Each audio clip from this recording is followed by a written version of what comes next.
habilidade, né? É ilícito você interromper o gol do adversário. Né? Que aquele gol não é mais do adversário, aquele gol é do estádio, aquele gol é da partida. Entende? Isso é difícil de entender quando a gente está identificado com uma facção.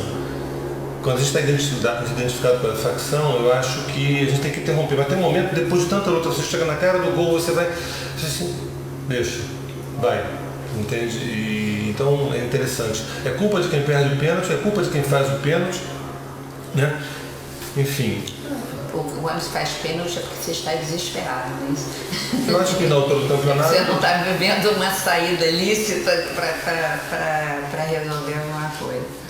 Na altura do campeonato, o gol, eu acho que resumo, o gol é comunhão.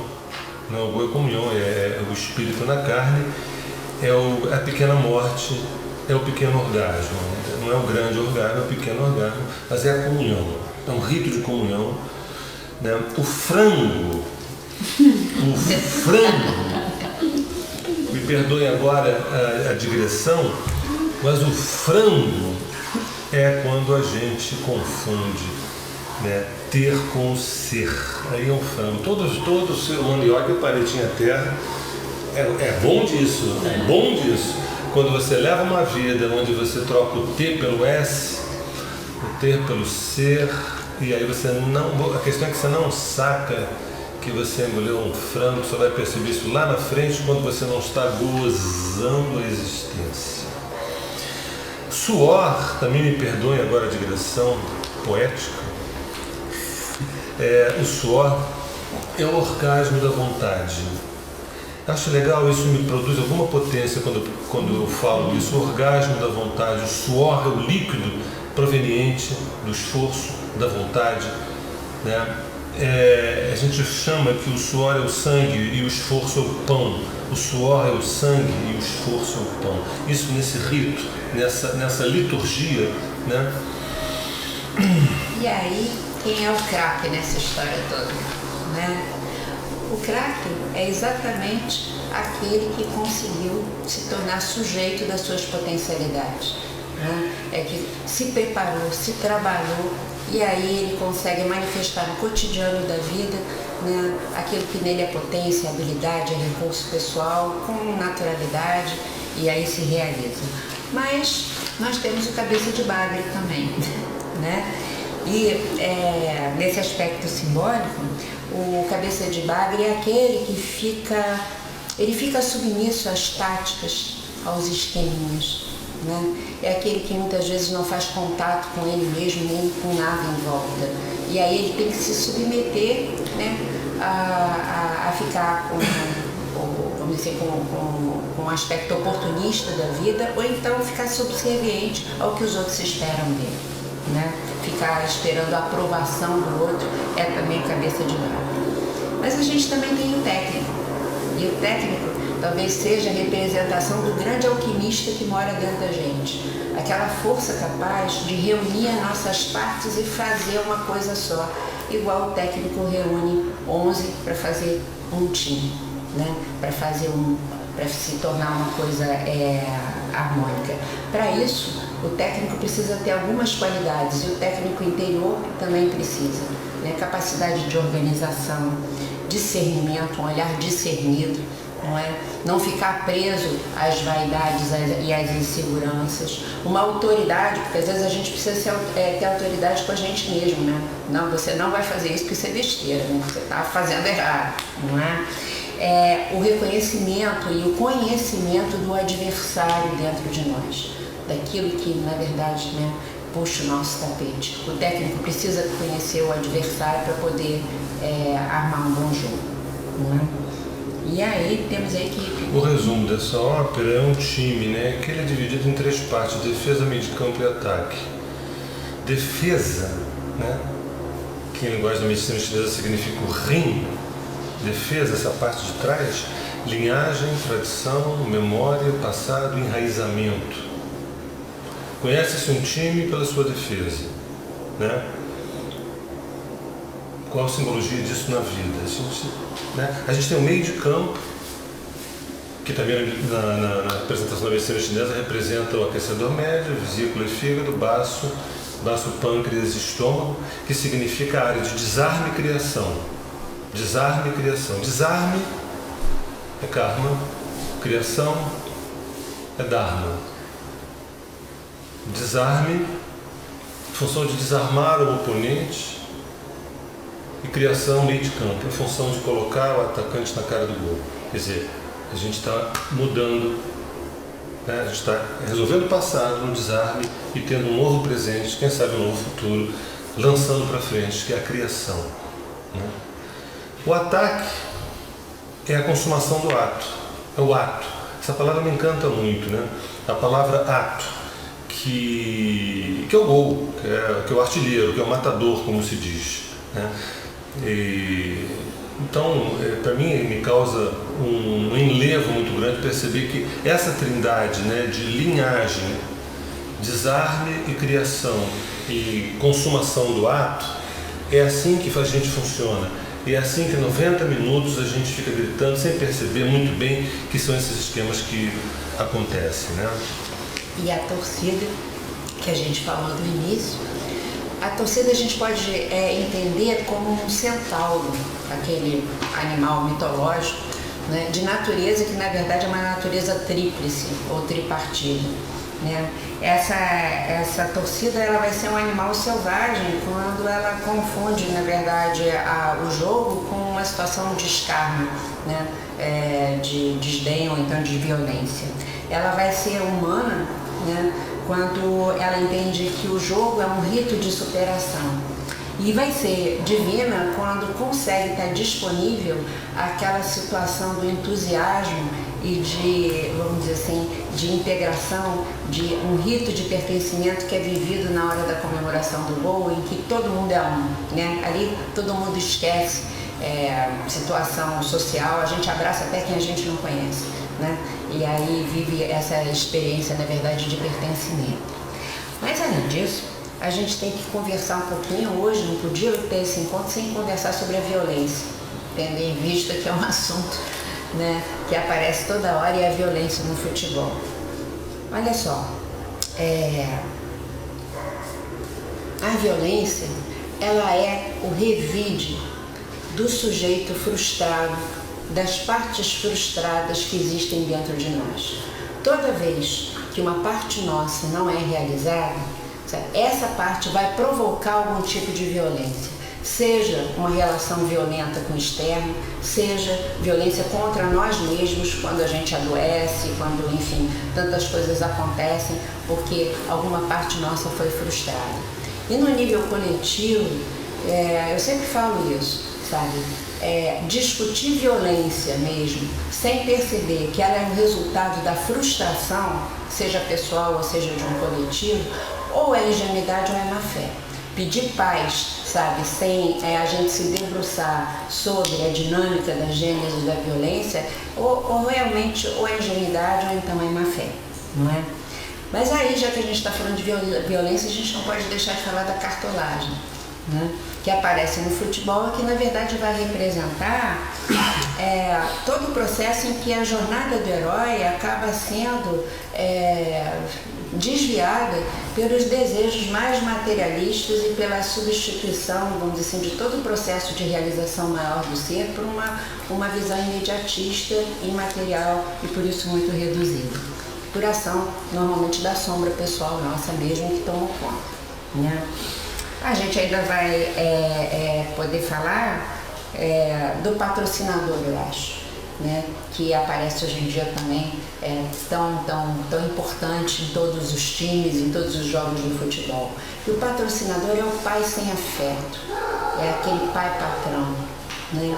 Que na verdade onde as relações afetivas são substituídas por uma visão de lucro e também materialista. Não é? E muita gente acaba vivendo a vida tendo esse pai patrão dentro de si mesmo, né, para estabelecer as suas relações. E aí, a derrota. E antes da derrota, eu queria fazer só uma parte dessa história da violência, que a origem do futebol é militar. A origem do futebol é militar. Não. Ou seja, na China, 5.000 anos atrás, os vencidos, as suas cabecinhas eram cortadas com delicadeza e eram colocadas para serem jogadas como bola, entendeu? Então jogava-se a cabeça como bola. E os maias, bem depois, quando o time... Aí tem duas versões para isso, duas versões históricas, que a gente... O capitão do time vencedor entregava a sua cabeça aos deuses. Vencedor. Outra versão é a mais aceitável, que é a cabeça do capitão do time perdedor, a cabeça era entregue aos deuses. E a bola, a cabeça, era sempre uma representação da bola, uma coisa divertida de jogar. Era a bola mesmo, que era jogada. Depois, mais tarde, dos chineses, eles substituíram a cabeça mesmo do perdedor por uma bola que era couro com cabelo grudado, para representar a cabeça.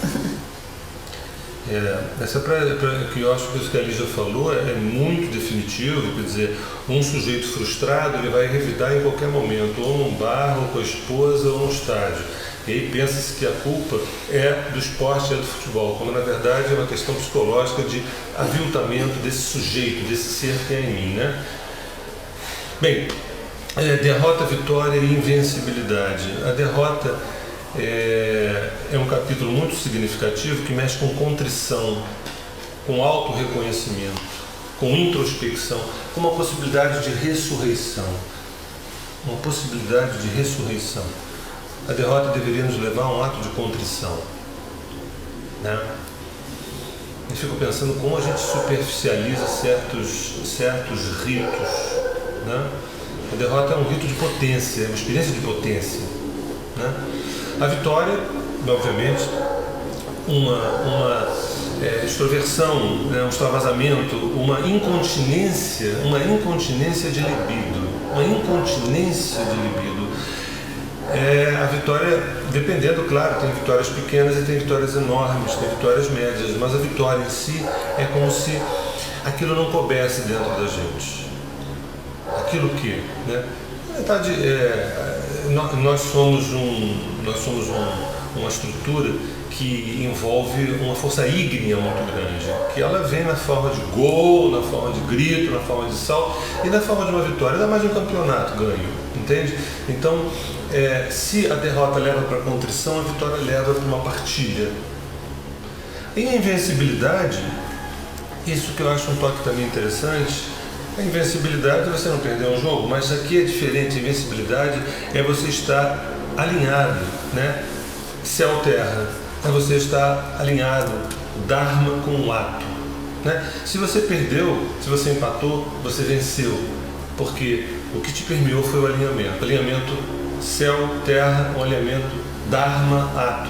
Então é interessante brincar com essa ideia de que invencibilidade não tem a ver com resultado, invencibilidade tem a ver com processo, tem a ver com postura, com atitude, né?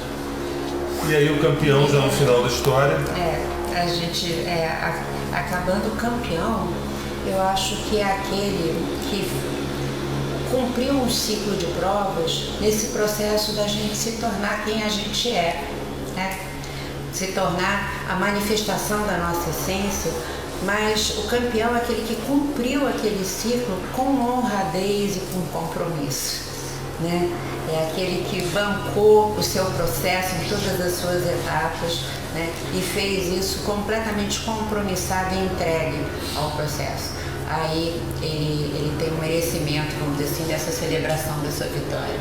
E ele vai ser campeão até que um novo ciclo de provas se apresente. Levantar a taça, o penúltimo estágio, levantar a taça, se levantar essa ânfora, esse cálice na direção dos céus, esse receptáculo. É muito interessante que aqueles 11, aqueles 12, aqueles 22, que aí entram, aí entram as reservas, né?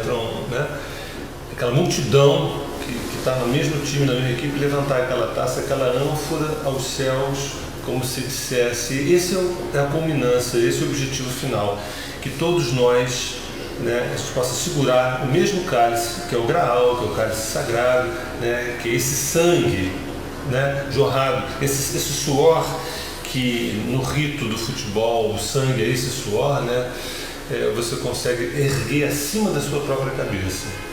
Né? A racionalidade, né? Do aspecto racional.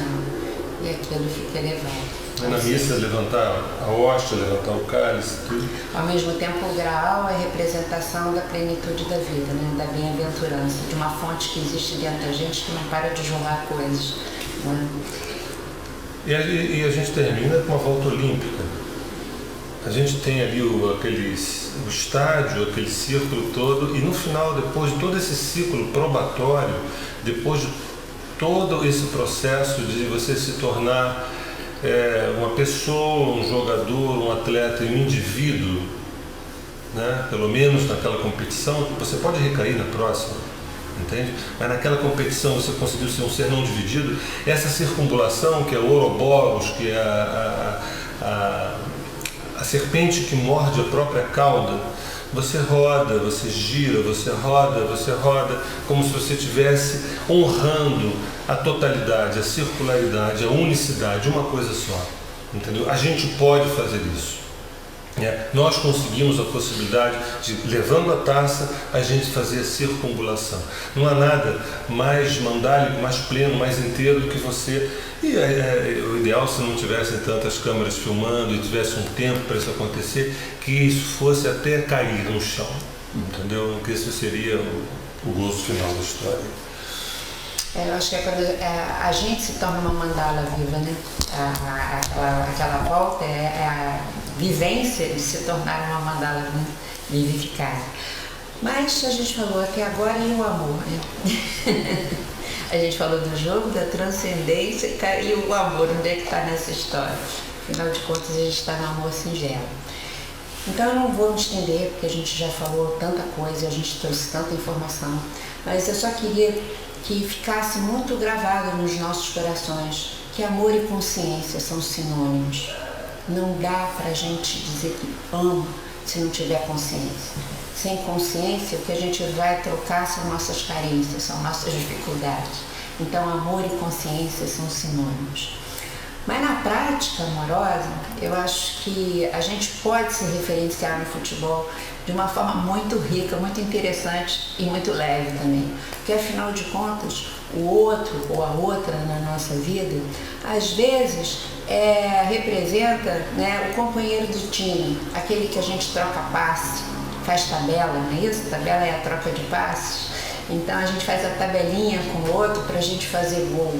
Né? Então é quando a relação está fluida, está fácil, está gostosa e a gente está ali se identificando. E geralmente as relações têm os dois aspectos. Tem um aspecto, né, de fazer a tabela do passe, que é o afeto, como o Sérgio tinha nos trazido antes, mas o outro também, ou a outra na nossa vida, costuma com muita frequência ser o time adversário, não é? Vai ser aquele ou aquela que vai nos provocar nas nossas dificuldades, né? E a gente precisa saber do valor que essa provocação tem, afinal de contas, porque muitas vezes a provocação nos leva mais para o desenvolvimento e para a amplitude do nosso ser, do que quando, né, a gente fica só trocando um passe ali gostoso, às vezes não chega no gol, né? Então, se a gente pudesse inspirar no futebol a respeito das nossas relações, também vai ser uma experiência muito rica e muito profunda.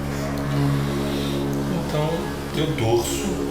Tu torces, ele torce. Eu torço para que amanhã, Brasil e Croácia, a gente comece, pelo menos reservando 1% da nossa brasilidade, da nossa torcida, para deslocar um pouco o nosso olhar. Um pouquinho só, porque também é muito chato a gente tomar o futebol como um rito psicológico, ponto. O futebol também é uma brincadeira bastante inconsequente, bacana, legal, divertida, né? Mas que a gente agregue, eu acho, essa possibilidade de pegar carona nesse entusiasmo. Gente, você sabe, vocês veem um show de rock, né? Por mais que você não goste, os orientais falam que tem uma baraca, né? O futebol também tem uma baraca, tem um momento que você está sentindo que você já não está mais pensando, você já não está mais concatenando, tem alguma coisa além. Então, que a gente pudesse oitavar um pouco a nossa bandeira. Acho que o olhar, né, da vibração, da intensidade da torcida, a gente já conhece de muito, né? Eu acho que, principalmente no Brasil, em que eu acho que o futebol tem uma importância muito grande, né? Eu acho que por muito tempo a gente se valorizou através do futebol na relação com o mundo externo, a nossa identidade é muito conectada com essa coisa do futebol. Nesse momento aí, que é um momento né, de solicitação, de necessidade de mudanças, a gente poder ampliar o olhar sobre o futebol, eu acho que só pode nos enriquecer, né? E além do mais, eu acho que eu volto a insistir, ampliar o olhar sobre o futebol é só um motivo para a gente ampliar o nosso olhar sobre tudo, da gente entender essa linguagem simbólica que nos rodeia. E com isso a gente ter mais ferramentas, né, para conquistar, eu acho que toda a inteireza, toda a totalidade, que é o que a gente veio fazer aqui, na verdade. Assim, nós viemos, eu acho que o objetivo do universo é que a gente se torne campeão, né? Então, eu acho que a ideia desse trabalho todo, né, que a gente fez, a gente consumiu o nosso verão inteiro desse ano, né, foi muito voltado para esse olhar. Gente. É isso. Então é isso. Vamos bater um papinho. Aí uma coisa não anula a outra, né? O que? O papinho? Não. As vários olhares sobre o futebol que estimula o papinho. E lembrando que nenhuma cartolagem, nenhum político macula isso.